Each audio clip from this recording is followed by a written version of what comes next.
మహాసహస్రావధాని doctor Garikapati Narasimha Rao గారు Padmashri award గ్రహీత ఈరోజు మన స్కయాన్ రైజీనా స్కయాన్ కమ్యూనిటీకి విచ్చేసి తన యొక్క అమూల్యమైన సందేశాన్ని మనకి ఇవ్వటానికి వచ్చేసి నందుకు కమ్యూనిటీ తరపున కృతజ్ఞతలు తెలియజేస్తున్నాం. అలానే ఈ కార్యక్రమాన్ని ఏర్పాటు చేసి ప్రజలందరికీ వారి యొక్క ప్రవచనాన్ని వినిపించడానికి ముందుకొచ్చినటువంటి స్కయాన్ ఎగ్జిక్యూటివ్ కమిటీకి కూడా అభినందనలు తెలియజేసుకుంటూ, గరికపాటి వారి గురించి కొత్తగా పరిచయం చేయవలసిన అవసరం లేదు. ఈరోజు చిన్నపిల్లల దగ్గర నుంచి పెద్దవారి వరకు ప్రతి ఒక్కరికి కూడా సుపరిచితులు. అయితే వారిని మనం ఈరోజు ఇక్కడికి పిలిపించుకున్నటువంటి ఈరోజు వారి నుంచి మనం అందుకోవాలనుకున్న సందేశం ఏమైనా ఉన్నదనంటే, ముఖ్యంగా ఈరోజు ఉన్నటువంటి న్యూక్లియర్ ఫ్యామిలీస్ లో ఉన్నాం.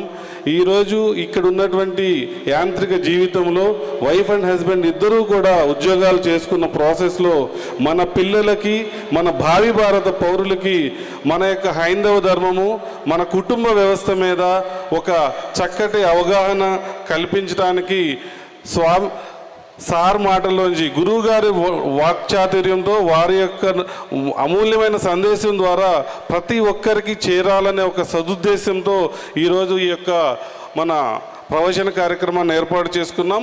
అందులో ముఖ్యంగా గేటెడ్ కమ్యూనిటీస్లో మన జీవన విధానం ఎలా ఉండాలి, సామాజిక బాధ్యత ఏమిటి, పరస్పరం ఒకరినొకరిని గౌరవించుకునేటువంటి ఎన్విరాన్మెంట్ అనేది ఎంత అవసరం ఉంది. ఈరోజు ప్రతి చిన్నపిల్లలు మనను చూసి చిన్నపిల్లలు నేర్చుకుంటారు. కాబట్టి పెద్దవాళ్ళుగా మనం ఇగోస్కు పోకుండా ఒకళ్ళనొకళ్ళని గౌరవించుకున్నట్లయితే మన పిల్లలు మిగిలిన పిల్లలతో కూడా అదే గౌరవమైన రీతిలో కలిసిపోవటం వల్ల ఒక కుటుంబంలాగా ఈ కమ్యూనిటీ మొత్తం ఒక కుటుంబంలాగా ఉండాలనే ఒక సదుద్దేశంతో వారి యొక్క ప్రవచనాన్ని మనం ఈరోజు వారి ద్వారా విని మన యొక్క భవిష్యత్తుని ఇంకా మంచి ఎన్విరాన్మెంట్లో కొనసాగించడానికి తోడ్పడుతుందనే ఒక సదుద్దేశంతో ఈ ప్రవచన కార్యక్రమం ఏర్పాటు చేయడం, గురువుగారు ఎంతో సుదూర ప్రాంతం నుంచి మన కోసం వచ్చినందుకు మరొకసారి హర్షాల దండుల మధ్య కృతజ్ఞతలు తెలియజేసుకుంటూ వారిని తమ యొక్క ప్రవచనాన్ని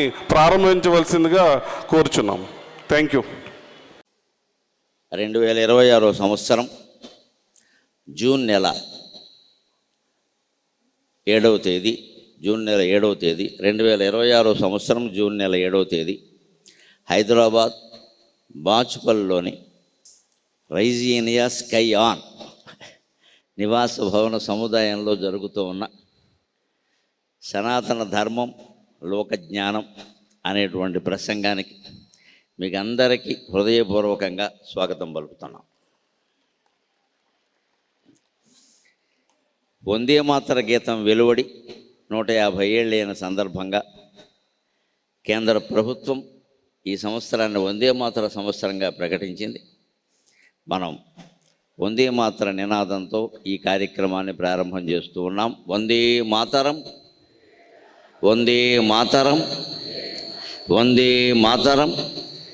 రాజుల శక్తితోడ ఋషి రాజుల తీవ్ర విరక్తితోడ, తల్లి భారతమాత రాజుల శక్తితోడ ఋషి రాజుల తీవ్ర విరక్తితోడ, ధీరాజుల మేధతోడ కవిరాజుల సద్గుణ బోధతోడ, రాజుల శక్తితోడ ఋషి రాజుల తీవ్ర విరక్తితోడ, ధీరాజుల మేధతోడ కవిరాజుల సద్గుణ బోధతోడ, ద్యోరాజుగ వెల్గుని భరత రాజ్యము, ద్యోరాజుగ వెల్గుని భరత రాజ్యము, ద్యోరాజుగ వెల్గుని భరత రాజ్యము, నూతన యుగమునందునన్ రాజులునట్లుగా, నూతన యుగమునందునన్ రాజులునట్లుగా, యువతరం ఒక దీక్షను బొనగావలెన్, ఈ నవతరం ఒక దీక్షను బొనగావలెన్. మన దేశం ఒకప్పుడు ప్రపంచానికి అంతటికీ గురువుగా ప్రకాశించింది అంటే దానికి కారణాలు 4. 1, పరిపాలించిన రాజుల శక్తి. 2, వారికి మార్గదర్శనం చేసిన ఋషి రాజులు వాళ్ళ విరక్తి. 3వది, ఆ కాలంలో ఉండే మేధావుల యొక్క ధీశక్తి, నిస్వార్థమైన గుణం. 4వది, కాళిదాసు నుంచి నన్నయ్య వరకు ఉన్న మహాకవులందరి యొక్క సద్గుణ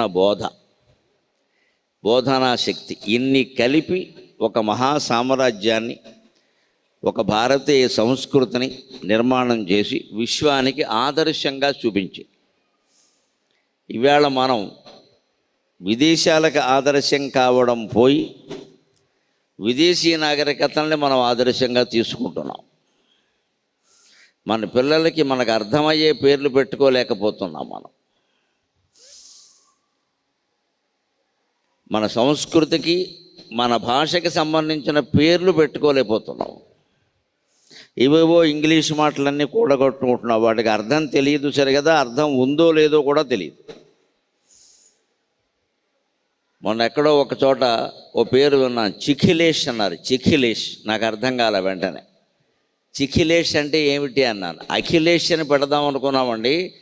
చీతో ప్రారంభమైంచి అవ్వాలని చెప్పారు, అందుకే ఆ తీసి చీ పెట్టామన్నారు. నమశివాయ. ఇది పేర్లు పెడుతున్న విధానం. అఖిలేష్ని పెడదాం కాదు, అర్థమవుతుంది కనీసం. అఖిలేష్ అంటే అఖిలేశ్వరుడైన భగవంతుడైనా గుర్తొస్తాడు. చిఖిలేష్ అంటే ఎవరు గుర్తొస్తారు? ఎందుకు పెట్టారు, దీనికి అర్థం ఏమిటని ఏదో తెలుసున్న వాళ్ళు వాళ్ళని అడిగితే అఖిలేష్ అనే పెడదాం అనుకున్నాం మేము. కానీ జాతకం ప్రకారం, నక్షత్రం ప్రకారం చీ ఉండాలన్నారు, అందుకని ఆ తీసి చీ పెట్టాం అంతే. ఇది పేర్లు పెడుతున్న విధానం. ఇది మొత్తం పాశ్చాత్య సంస్కృతి ప్రభావం. అంటే మరి జాతకాలు వాళ్ళకి లేవుగా, మనకున్నాయి, కానీ వాళ్ళు అలా పెట్టరు. మనం అటు ఇటు కాకుండా రెండూ చెడిపోయి ఉన్నాం ఒక రకంగా. పాశ్చాత్య దేశాల ఆలోచన విధానం ప్రకారం పెద్ద పెద్ద భవంతులు కట్టుకుంటున్నాం, కానీ మన ఆలోచన విధానం ప్రకారం విశాలమైన భావంతో ఉండలేకపోతున్నాం.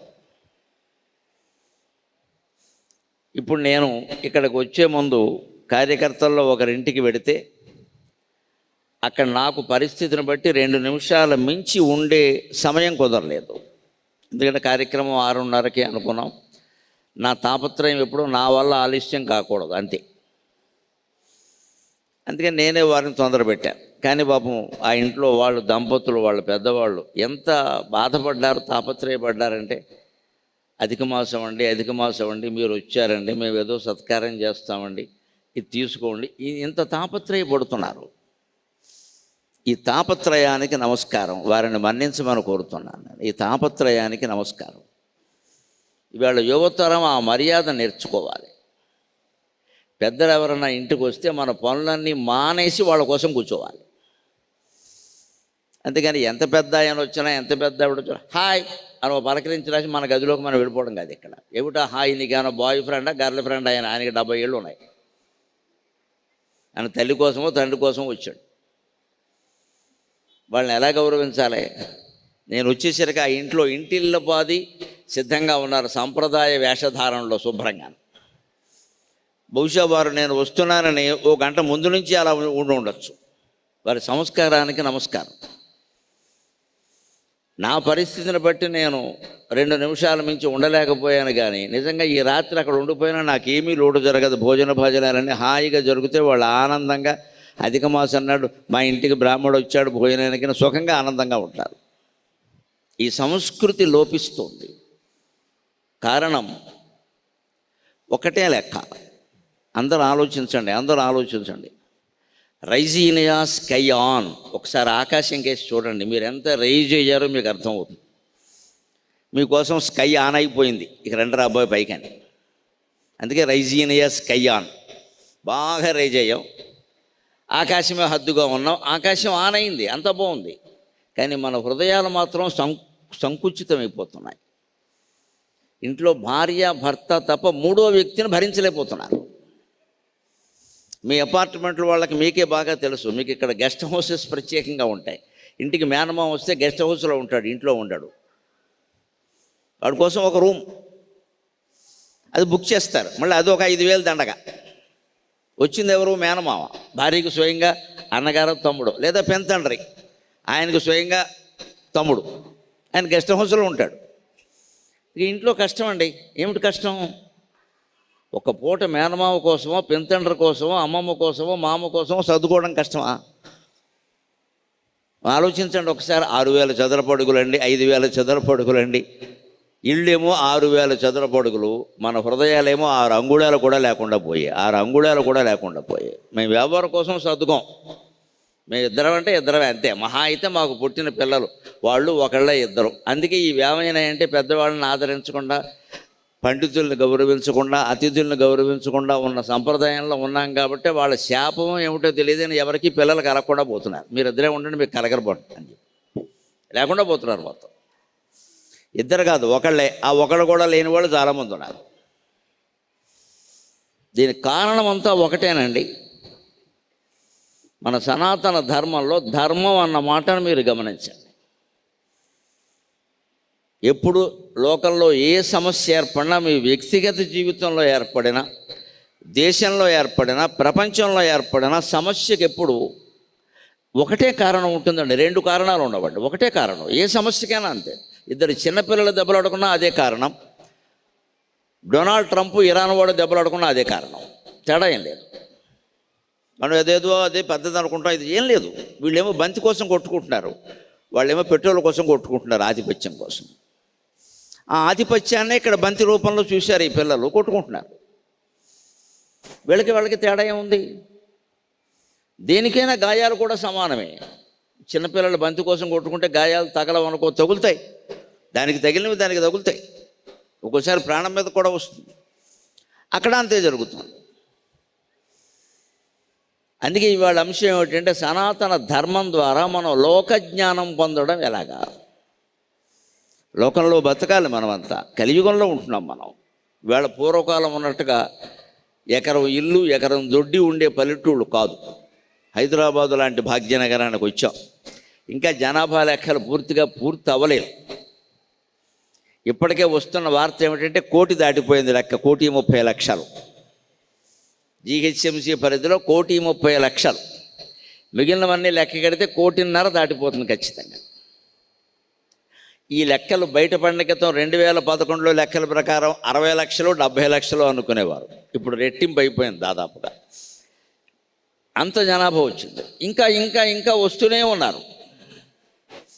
ఇంకా ఇంకా ఇంకా పొలాలు నాశనం చేసేసి, చెరువులు ఆక్రమించి, నదులు పాడు చేసేసి అపార్ట్మెంట్లు కడుతూనే ఉన్నారు.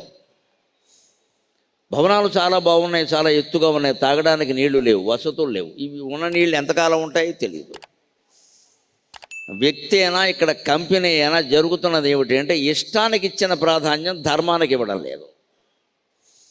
మన వ్యక్తిగత జీవితంలో కూడా ఇవాళ ఆందోళనలు ఎందుకు వస్తున్నాయి? దయచేసి ఆలోచించండి. 30 ఏళ్ల వాళ్ళ గుండెపోటు ఏమిటండి? 40 ఏళ్ల వాళ్ళ క్యాన్సర్లు ఏమిటండి? 35 ఏళ్ళు కూడా లేకుండా లివర్ క్యాన్సరా? కుప్పకూలిపోతున్నారు. 30 ఏళ్ళు 40 ఏళ్ల వాళ్ళు ఊరికే బస్సు కోసం అక్కడ నిలబడి, బస్సు కోసం నిలబడి ఒక 5 నిమిషాలు 10 నిమిషాలు కుప్పకూలిపోతున్నారు. ఏమిటంటే స్ట్రోక్. ఎక్కడి నుంచి వచ్చింది స్ట్రోక్? 35 ఏళ్ల వాడికి. మనస్సులో అన్ని ఆందోళనలు ఉన్నాయన్నమాట.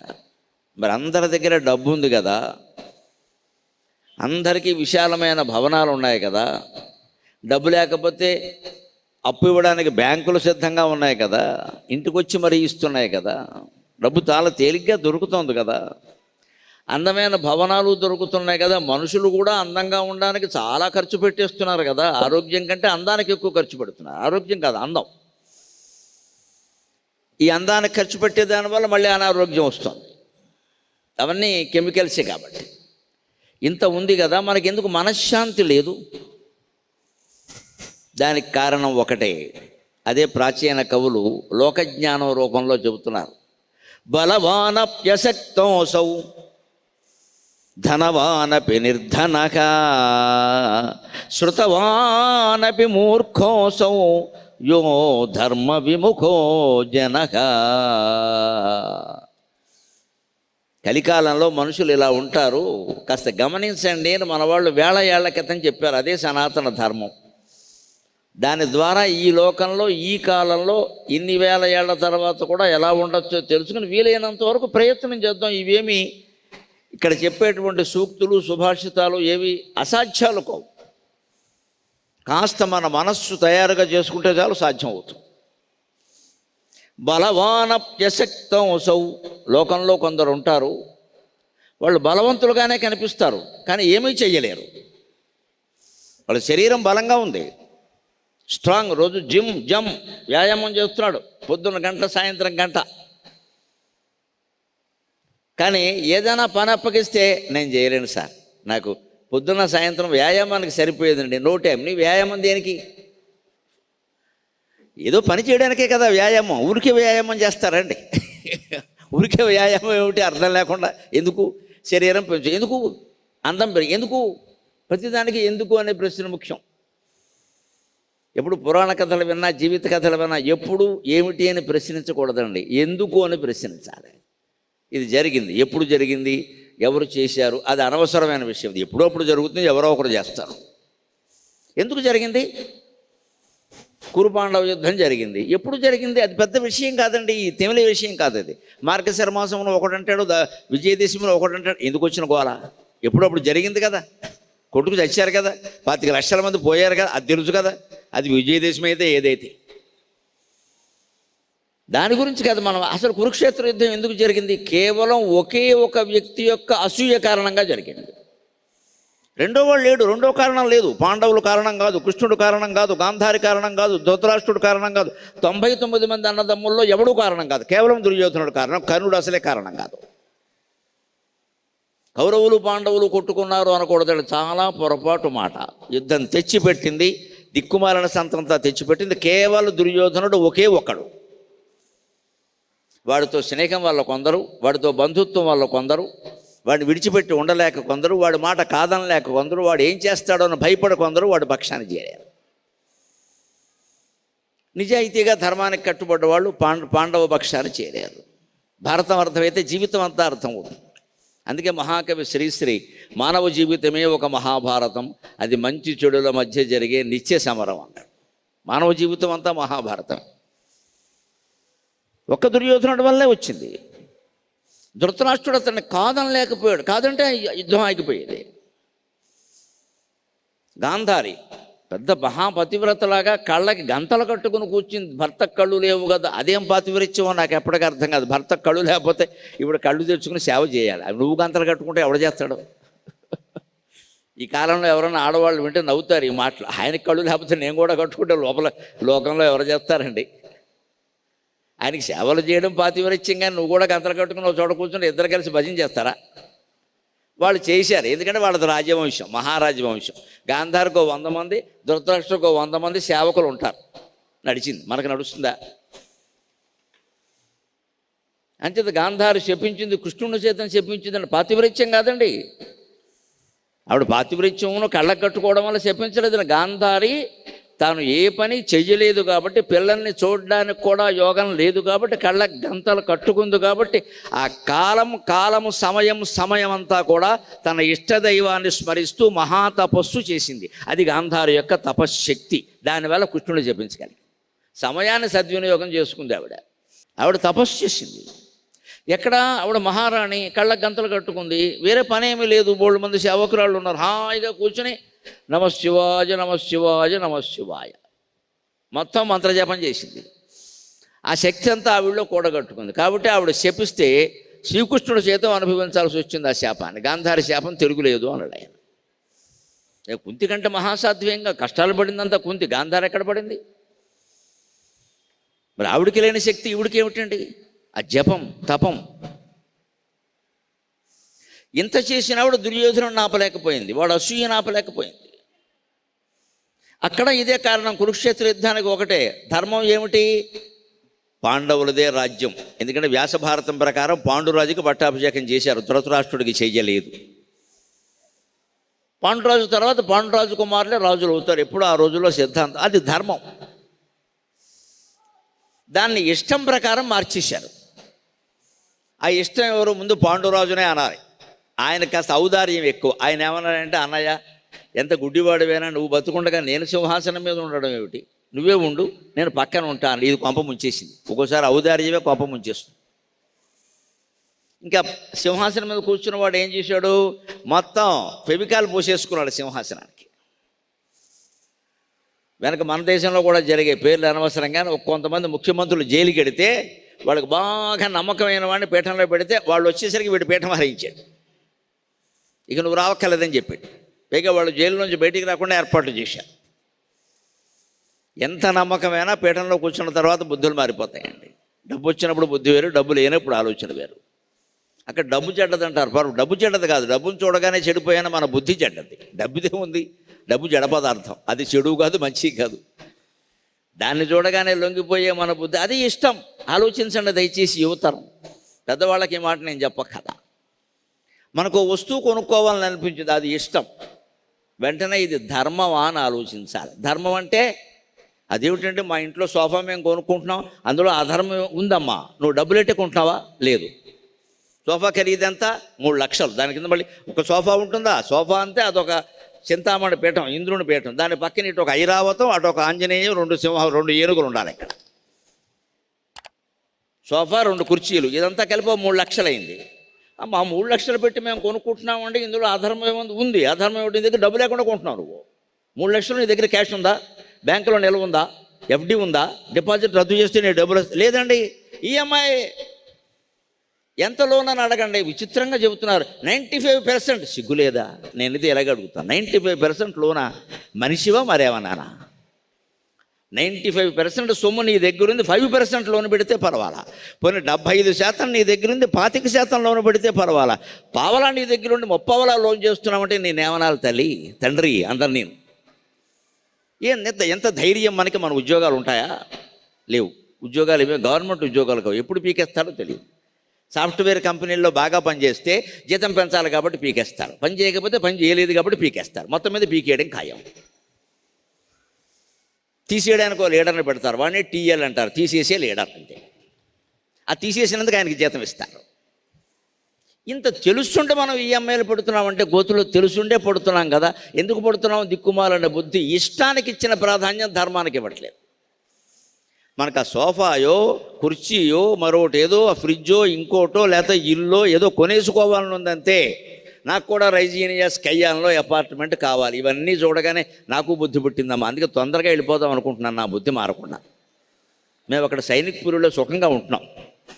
ఎప్పుడో 16 ఏళ్ల క్రితం కొన్నాం, చాలా తక్కువలో కొన్నాం, చెప్పక్కర్లేదు అవన్నీ, కానీ సుఖంగా ఉంటున్నాం. నాకు సరిపోయింది.